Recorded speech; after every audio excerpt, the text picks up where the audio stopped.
ध्येयं सदा परिभवग्नमभीष्टदोहम् तीर्थास्पदं शिवविरिञ्चिनुतं शरण्यम् हृद्यार्तिहं प्रणतपालभवाब्धिपोतम् वन्दे महापुरुषते चरणारविन्दम्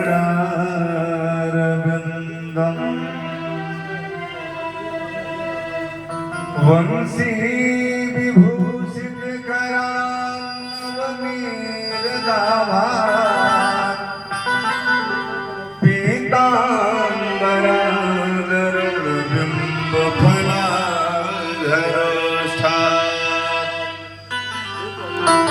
पूर्णेन्दुसुन्दरमुखादरविन्दनेत्रा कृष्णात् परं किमपि तत्त्वमहं न जाने त्यक्त्वा सुदुष्टजसुरेप्सितराजलक्ष्मीं धर्मिष्ठयार्यवचसा यदगादरण्यम् मायामृगं दैत्येप्सितमन्मथाव वन्दे महापुरुषते चरणारविन्दम्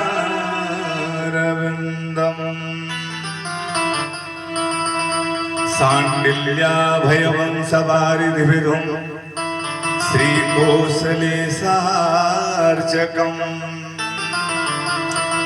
विश्वक्सेनयतीन्द्रदेशिकपद द्वन्द्वारविन्दासितम् स्वाचार्येषु यतो जगद्गुरुवरे श्रीरामनारायणे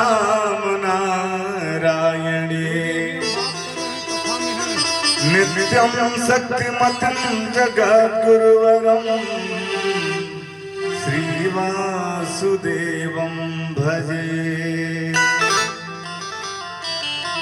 नारायणं नमस्कृत्य नरं चैव नरोत्तमं देवीं सरस्वतीं व्यासं ततो जयमुदीरये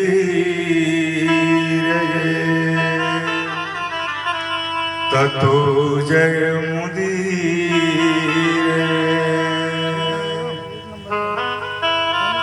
जय जय श्री राधारमण जय जय नवल किशोर जय गोपी चित चोर प्रभु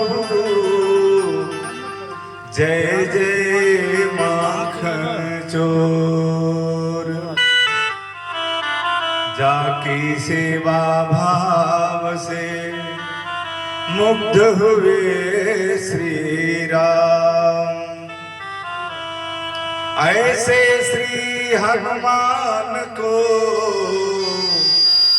बारंबार प्रणाम बारंबार प्रणाम। बोलिए आनंद कंद कृष्णचंद्र भगवान की जय हो। बोलिए यज्ञ भगवान की जय हो। बोलिए गुरुदेव भगवान की जय हो। बोलिए ग्राम देवता की जय हो। बोलिए स्थान देवता की जय हो। सब संतन की जय हो। नमः पार्वती पतये हर हर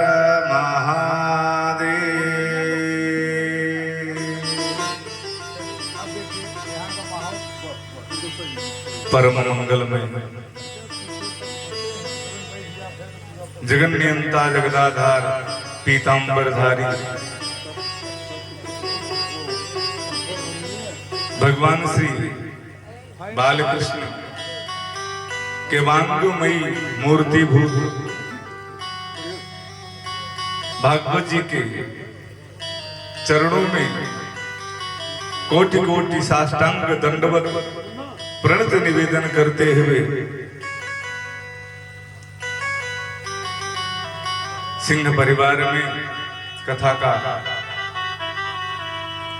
आज द्वितीय दिवस पितरों को प्रसन्न करना और पितरों से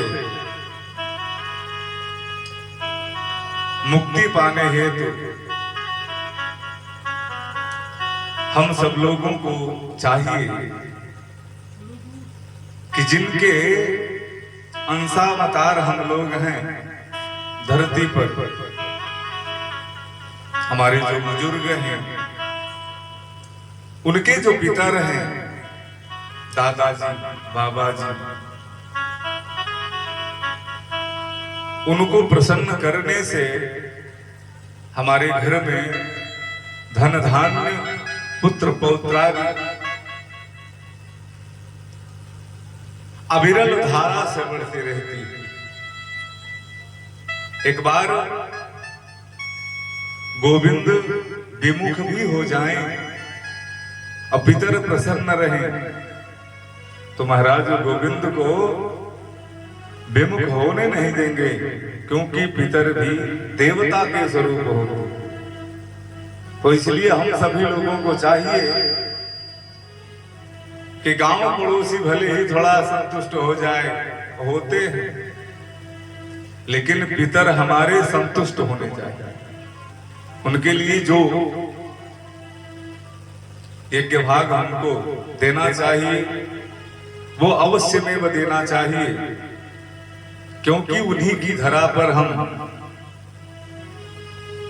आगे बढ़ रहे हैं, चल रहे हैं।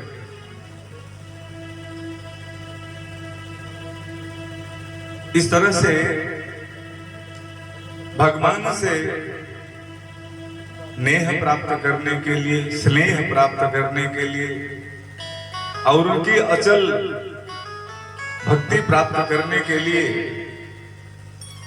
सबसे सरल, सबसे सीधा, कल भी मैंने निवेदन किया, मात्र क्या है, भगवान की कीर्ति का नाद करना, कीर्तन करना। तो ये कथा श्रवण से पूर्व हम सब लोग भगवान के नाम का उच्चारण करते हैं। इसमें ये नहीं देखना है कि राग बन रही है कि नहीं, क्योंकि बाबा गोस्वामी तुलसीदास जी ने लिखा है, भाव को भाव अनख आलसहु, नाम जपत मंगल दिस दसो। भगवान का नाम लो, प्रेम हो उसमें, राग की कोई जरूरत नहीं है, अनुराग होना चाहिए। राग नहीं रहेगी चलेगा, लेकिन अनुराग ना हो तब तो नहीं चलेगा। तो सब लोग मस्ती में प्रेम से भगवान के नाम का संकीर्तन करें और तत्पश्चात कथा की तरफ अग्रसर हुआ जाएगा। जय श्री राम। गोविंद मेरो है, गोपाल मेरो है। बड़ा सीधा सा, बड़ा सरल सा भजन। गोविंद मेरो है, गोपाल मेरो है, राधे गोविंद मेरो है, गोपाल मेरो है। गोविंद मेरो है, गोपाल मेरो है, गोविंद मेरो है, गोपाल मेरो है। श्री बांके बिहारी नंदलाल मेरो है, श्री बांके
के बिहारी लाल की जय हो। आनंद कंद सच्चिदानंद भगवान की जय हो। जय जय श्रीमन्नारायण।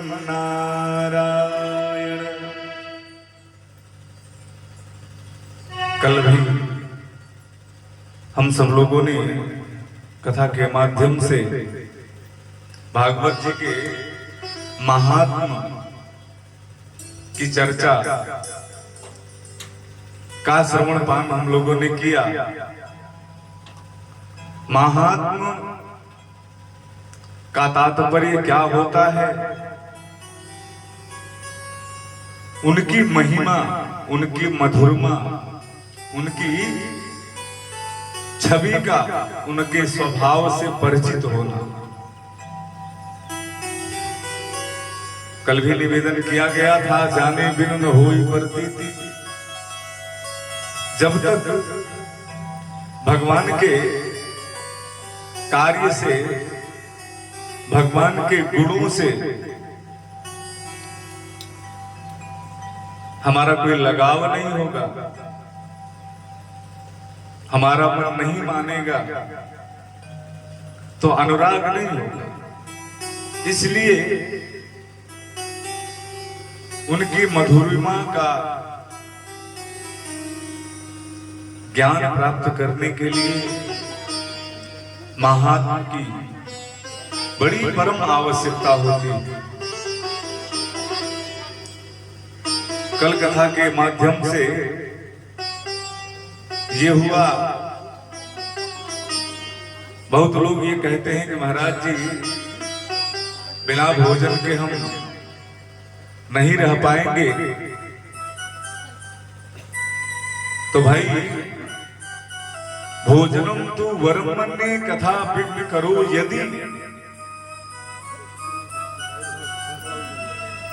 भोजन करना चाहिए। अगर कथा में विघ्न आता है कि आप बिना भोजन के कथा श्रवण नहीं कर पाएंगे, तो नोपवासो वरः प्रोक्ता। उपवास करने की कोई आवश्यकता नहीं, लेकिन इतना भी भोजन न कर ले कि कथा सुनने बैठे तो निद्रा देवी प्रकट हो जाए, आलस्य आ जाए। उतना ही भोजन, इसीलिए कहा गया है लघ्वाहारा सुखावह। बहुत थोड़ा सा आहार लेना चाहिए, जिससे हमारा जीवन सुखमय व्यतीत हो।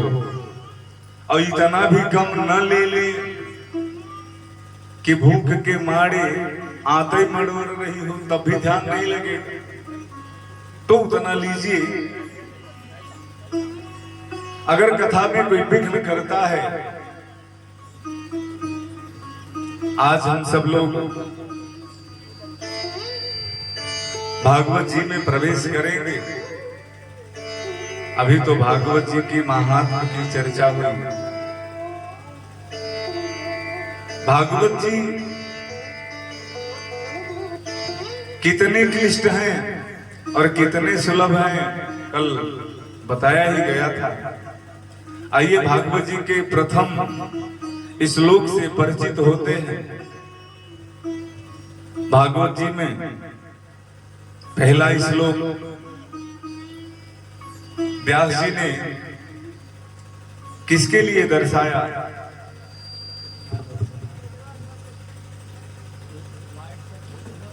और यह जो प्रार्थना है किसकी की गई है? नाम किसी का नहीं है, किसी भी देवता का नाम नहीं है, लेकिन संकेत है, इशारा किया गया है। जन्माद्यस्य यतोन्मयादितरतश्चार्थे सविज्ञास्वराट् तेने ब्रह्म हृदय आदि कवये मोहयन्ति यत् सूरयः तेजो वारिमृदां यथा विनिमये यत्तत् सर्गो मिषा धाम्ना स्वेन सदा निरस्तकुहकं सत्यं परं धीमहि सत्यं परं धीमहि जन्माद्यस्य यतोन्मयादितरतश्चार्थेषु विज्ञास्वराट्। ये वैदिक सूत्र है। अथातो ब्रह्म जिज्ञासा और जन्माद्यस्य भगवान किसी के यहां पैदा नहीं होते, लेकिन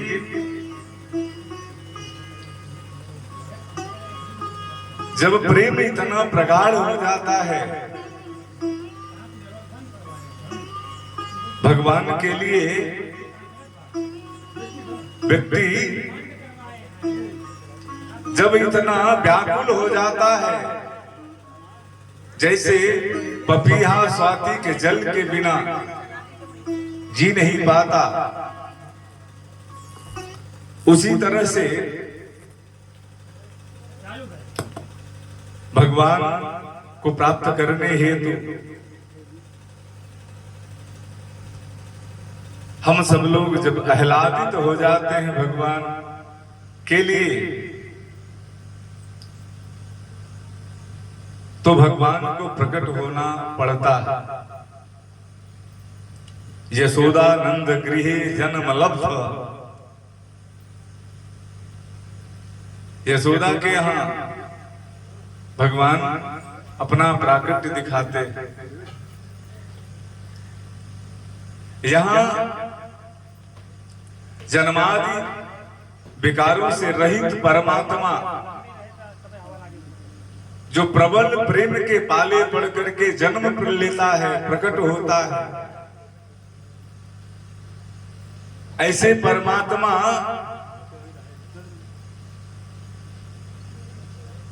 को बार बार धामना स्वेन सदा निरस्तकुहकं सत्यम परम धीमहि, ऐसे परमात्मा के चरणों में बार बार साष्टांग प्रणत निवेदन करते हुए किस परमात्मा की स्तुति की गई, इसके लिए इसमें दिया गया है सत्यम परम धीमहि, जो सत्य हो। और सत्य कौन है? सत्य तो एक परमपिता परमेश्वर ही है। सिद्ध कहां से होता है? दशम स्कंध में जब देवता गर्भस्तुति करते हैं,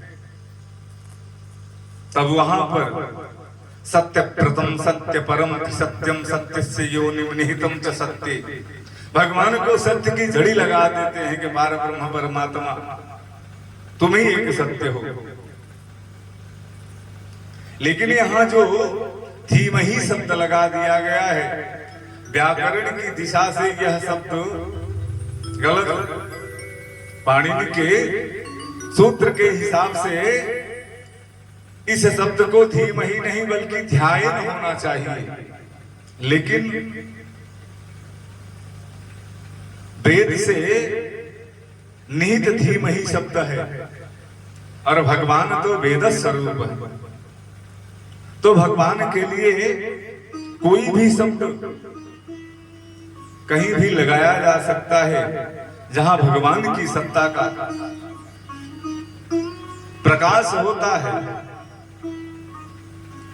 तो इस तरह से भगवान ही एक ऐसे हैं कि जो परम सत्य हैं, उनकी सत्ता को, उनके आकर्षण को,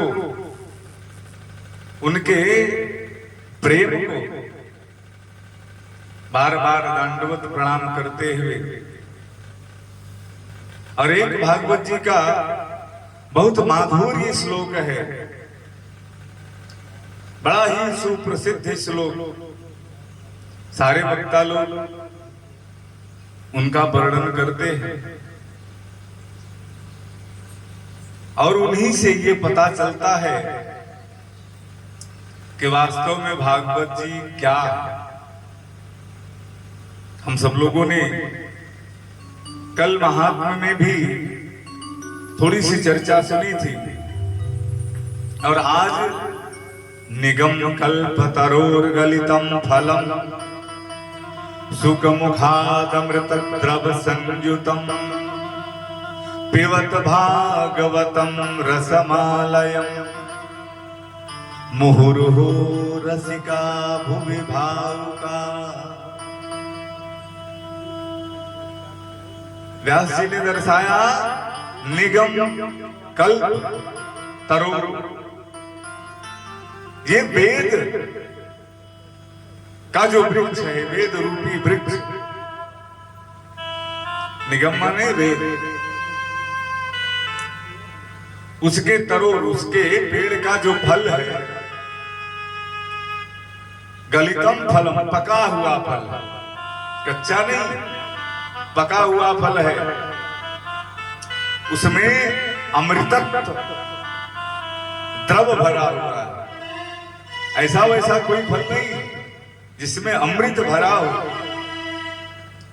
वो ऐसा फल है।